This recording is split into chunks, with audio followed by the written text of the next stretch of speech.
Mis amados en el Señor, Dios nos bendiga. Seguimos con la segunda parte de la tercera trompeta. Todo está escrito en la Biblia, así. Y así está escrito el libro de Apocalipsis. Veamos lo siguiente. Primero, la profecía verdadera es la que tiene que ver con el reino de Dios. Aquello que no tiene nada que ver con el reino de Dios, lastimosamente tenemos que decirle, estás adivinando. Segundo, la profecía y la revelación en la palabra es una revelación que Dios quiso darnos para nosotros. Tercero, la escritura y la profecía nunca vino por voluntad humana, sino de aquellos siervos de Dios, los profetas, que fueron inspirados por el Espíritu Santo de Dios. Y si quiero entender y darle la interpretación, no puedo darle una interpretación humana. Esto quiere decir de que la palabra de Dios debe interpretarse con la misma palabra. Vamos a ver la tercera trompeta.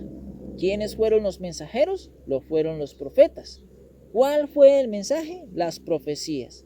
Recordemos lo dicho por el profeta Amós en el capítulo 3, versículo 7. Porque no hará nada Jehová el Señor sin que revele su secreto a sus siervos, los profetas.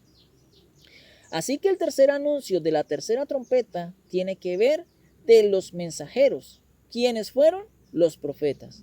Y de la profecía, ¿cuál fue el mensaje? Y antes de responder esto, veamos lo que hizo Dios, Jehová. Dios no tomó un solo profeta y le reveló todo. No, porque si hubiese sido así, solo sería un solo libro de un solo profeta. Pero en la Biblia tenemos 4 profetas mayores y 12 profetas menores.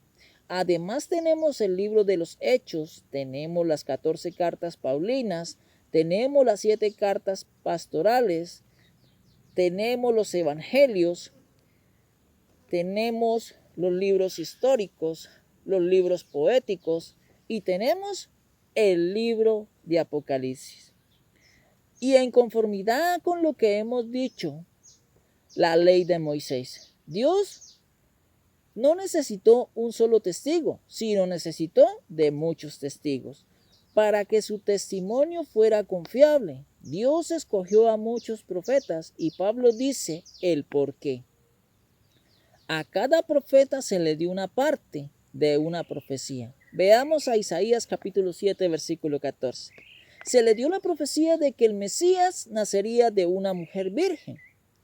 Al profeta Miqueas, en el capítulo 5, versículo 2, se le dio la profecía de que el Mesías nacería en Belén. Al profeta Daniel, en el capítulo 9, versículo 24 en adelante, se le dio la profecía de que se ungiría al Santo de los Santos, y también en el versículo 26, Daniel se le dio la profecía de que al Mesías se le quitaría la vida. Al profeta Malaquías, en el capítulo 4, versículo 5, se le dio la profecía de que Elías prepararía el camino del Mesías. Al profeta Jonás, capítulo 1, versículo 17, se le dio la profecía de que el Mesías resucitaría al tercer día. Y esto quiere decir, si alguien tiene una pieza de este rompecabezas y trata de encajarlo, no lo va a lograr, porque otros más adelante dieron la revelación del secreto, como así sucedió con el cumplimiento del Mesías.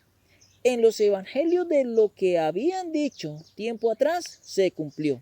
Jehová Dios tiene un modelo. Pablo dice que cada profeta recibió una porción, una parte. Yo no puedo entender el reino de Dios solo leyendo Génesis. Cada libro y cada profeta es una pieza en el rompecabezas. Y por eso muchos están mal en el cumplimiento de las profecías. En la primera carta a los Corintios, capítulo 13, versículo 9, dice, porque en parte conocemos y en parte profetizamos. Aquí el apóstol Pablo dice, en que el conocimiento que tenemos hoy fue adquirido por partes. Por eso debo leer Génesis, para entender que un día un hombre y una mujer perfectos cayeron, se rebelaron junto con Satanás y unas criaturas espirituales en contra del gobierno de Dios. Pero Jehová Dios perdió la gobernación en la tierra, pero luego, según la primera profecía que está en Génesis capítulo 3, versículo 15, dice que Jehová Dios mismo la cedió o la dio. Jehová se propuso en recuperar el reino a través de un Mesías o un ungido. Y a través de todos los libros de la Biblia fuimos entendiendo del cómo llegaría ese Mesías a la tierra. La profecía fue dada en parte en aquellos que la dijeron, pero la mayoría no vieron su cumplimiento. Y por eso en el libro de Apocalipsis se cierra la profecía. Ya no hay más profecía. Entonces Jesucristo, al igual que Pablo, nos deja claro de que una trompeta no siempre va a sonar porque tiene que darle paso a la siguiente trompeta que viene. Después de la tercera trompeta, la cual estamos hablando de los profetas y las profecías, viene la cuarta trompeta y es la más importante y está justo en la mitad y es el mismo libro de Apocalipsis. Dice que después de la tercera trompeta vienen las más terribles. Apocalipsis capítulo 8, versículo 13. La cuarta trompeta es el Mesías, el Señor Jesucristo, quien trae el mensaje del reino. Así tenemos tres trompetas que anuncian la cuarta trompeta. Juan dice de que la tercera trompeta desaparecería cuando un hombre llamado Juan el Bautista anunciara el advenimiento del Mesías. Juan dice, yo vine bautizando con agua. ¿Y a quién? El Espíritu Santo posara sobre él como paloma, este es. Juan capítulo 1, versículo 30 dice, este es aquel de quien yo dije, después de mí viene un varón, el cual es antes de mí, porque era primero que yo. Versículo 31. Y yo no le conocía, mas para que fuese manifiesto a Israel, por esto vine yo bautizando con agua. Israel tuvo la trompeta, anunciando un Mesías de su venida. Y como dice Juan, capítulo 1, versículo 11, a lo suyo vino y los suyos no le recibieron. Y tuvieron la tercera trompeta, y tampoco, por estar tras otro sonido de trompeta, perdieron el verdadero mensaje de Dios. Y Jesús mismo dice de que Él es el mensajero de la cuarta trompeta, y Él mismo dice de que la tercera trompeta terminó. Jesús dice, el sonido de la tercera trompeta de los profetas y de las profecías ya cesó, porque estoy aquí para dar el cuarto mensaje.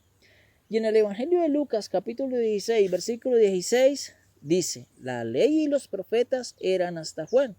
Y desde entonces el reino de Dios es anunciado y todos se esfuerzan por entrar en él.